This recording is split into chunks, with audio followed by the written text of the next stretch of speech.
And we have to get back to league action, and just a point separated Drogheda United and Longford Town before the weekend fixtures kicked off.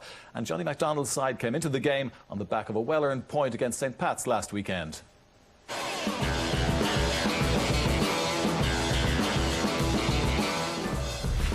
Drogheda, the team in 8th, up against the visitors who were just a point and 1 place above them. So this was an important test for Johnny MacDonald's men, but it was Longford who took the lead after 2 minutes at United Park. David O'Sullivan's shot going in off Michael Schlingerman.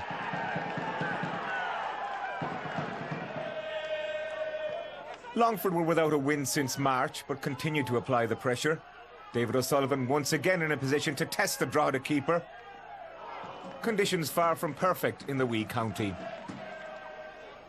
Drogheda were playing catch-up and Darrell Kavanagh came deep to find the ball and set up Jason Marks down the line. His terrific cross to the back post, met by Mick Daly. Let's just say the Drogheda captain has had better efforts. For the Town, David O'Sullivan continued to look sharp, dropping off to set up Gary Shaw here. But from a good position, Shaw wasn't able to trouble the keeper. Into the second half, and Drogheda tried to turn things around. Darrell Kavanagh with a clever layoff to Tiernan Mulvenna, who made a fantastic run.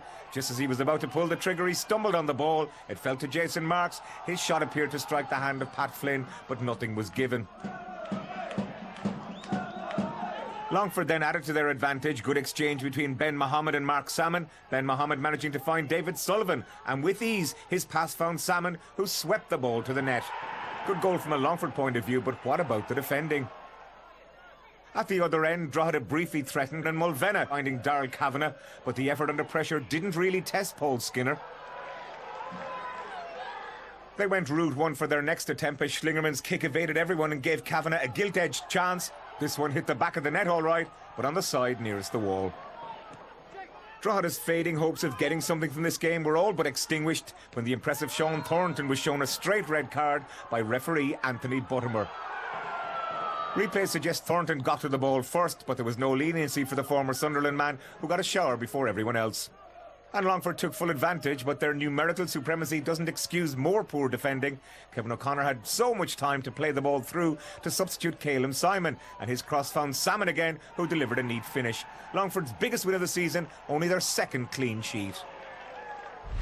We were excellent tonight, you know, from start to finish. Really played well, looked really solid at the back, and took our goals well, and you know, really pleased the way we used the ball as well.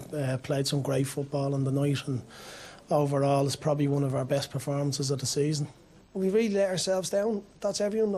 It's not the players. I'll take responsibility as well, but I can't pass the ball for them on the pitch and track runners and stop crosses, but they need to look at that. They definitely do, and I'm just so disappointed for the fans, and I'm disgusted actually with the performance. Absolutely disgusted.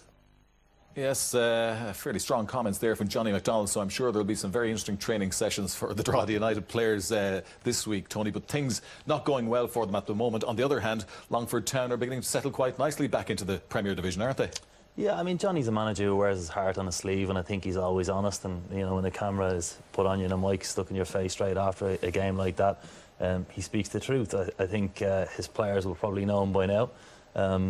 Having said that, I mean, I think looking at the game itself, they did have some good chances in the game. I didn't think there was a whole lot between the sides. I thought there was sloppy defending on the part of Drogheda, but also some Longford sloppy defending as well. So, you know, games can hinge on a very small moment, and I wouldn't get too downbeat on that Drogheda performance, because at the end of the day, I think Drogheda are performing to what most people, most onlookers, with the squad they have, would have expected of them at the start of the season. I think the first 2 games that they won set them up for a better return than they have now, but I wouldn't expect them to be much higher up the table. Longford, on the other hand, show the benefits of a settled manager who's been there a while. You know, they've gone about their business very quietly. They have really performed well in certain games and look sturdy in the games where they've lost. So I think performing well, I would see them, on what we've seen so far, being very difficult to beat at home, picking up points away, comfortable mid-table. Yeah, it was a good away victory for Longford Town.